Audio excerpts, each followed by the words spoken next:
Now, once you identify that, you'll understand what you need to plant for them. You'll have to grow those types of fodder for these animals, and doing that, you will have fed them properly. That is what we call feed for goats. Of course, they have to have a balanced diet. You have to give them minerals.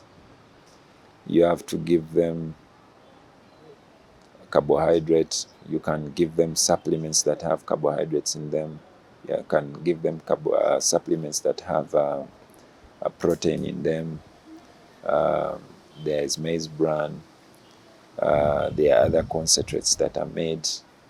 You also have to add vitamins to that if they do not, these feeds do not contain that.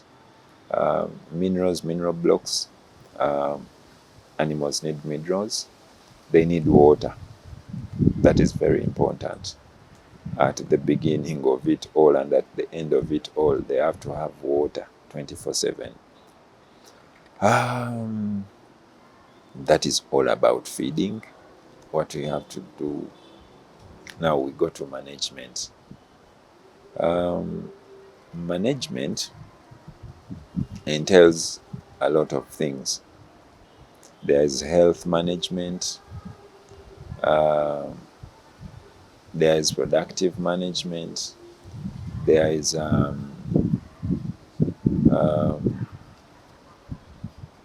feed management. We've talked about that, but not into detail. There is where we'll talk about hay, silage, those things when we get into feed management. So we're going to do with health. Now this is another incidence where so many people have messed up, and they have ended up missing their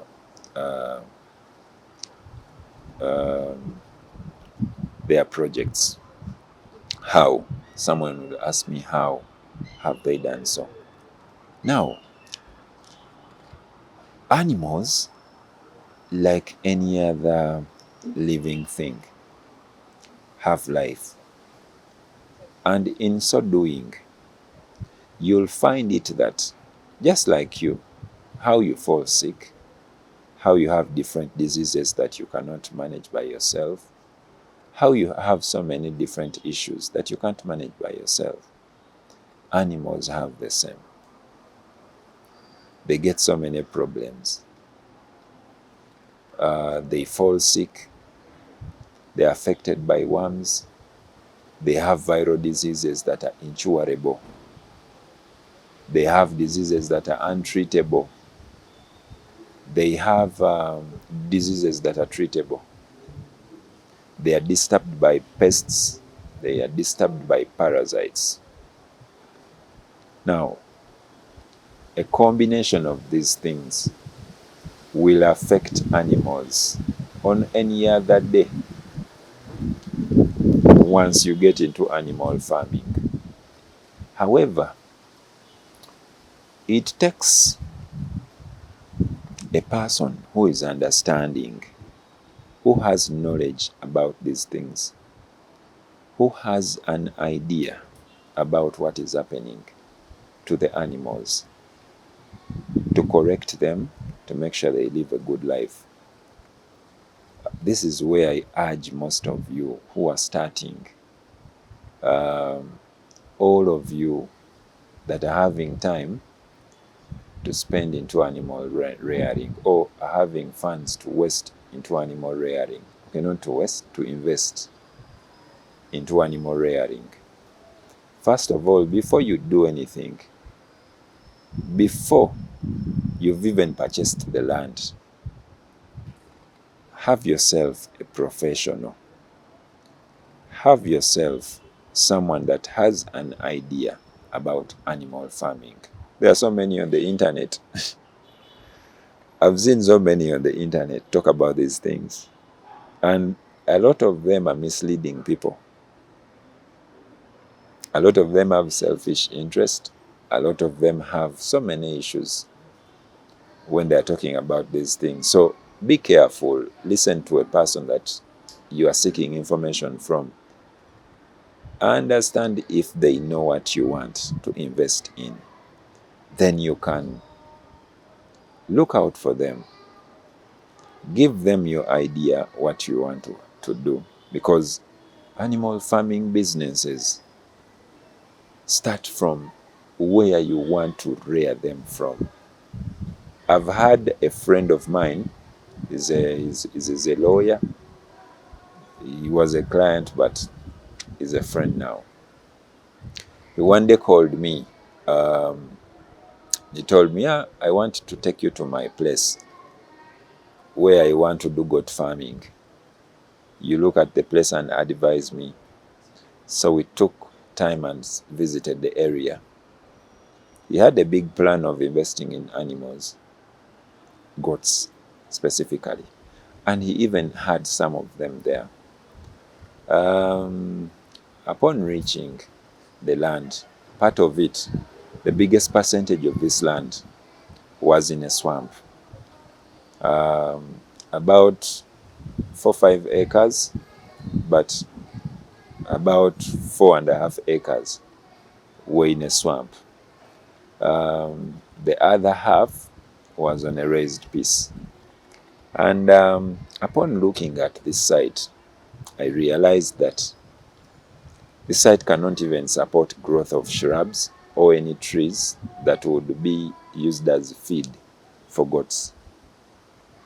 We moved around the whole place and found out that actually most of the time in the year, that place is waterlogged. It cannot support growth of trees, small shrubs that these animals would eat. So I had to tell him that the initial investment of any animal farming business is what they will eat.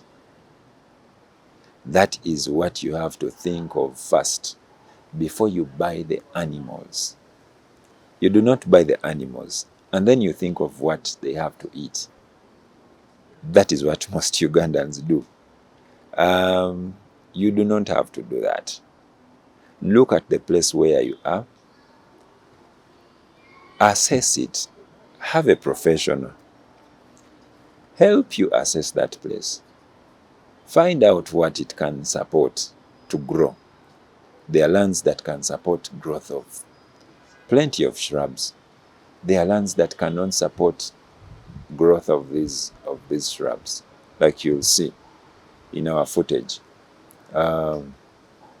There's where we planted some grasses, and after some time there is nothing that returned. Now there are other lands that support growth of these shrubs. Now if you go and you buy the animals, before inspecting these things where you're taking the animals, you are going to have some sort of a bad time in your animal farming business or your plan.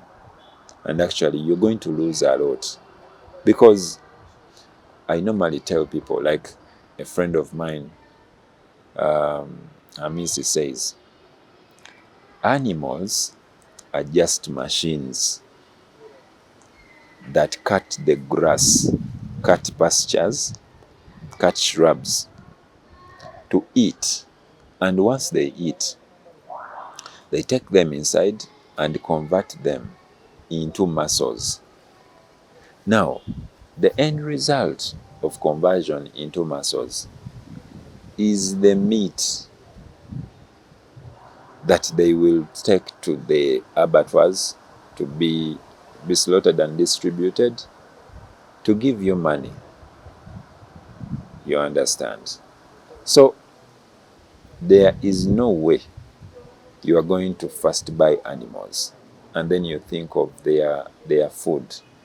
Think of their food, prepare it in advance, put it in place for them, then you can introduce them. You understand? That there are so many mistakes that people make there, and so many people have lost their money in so doing.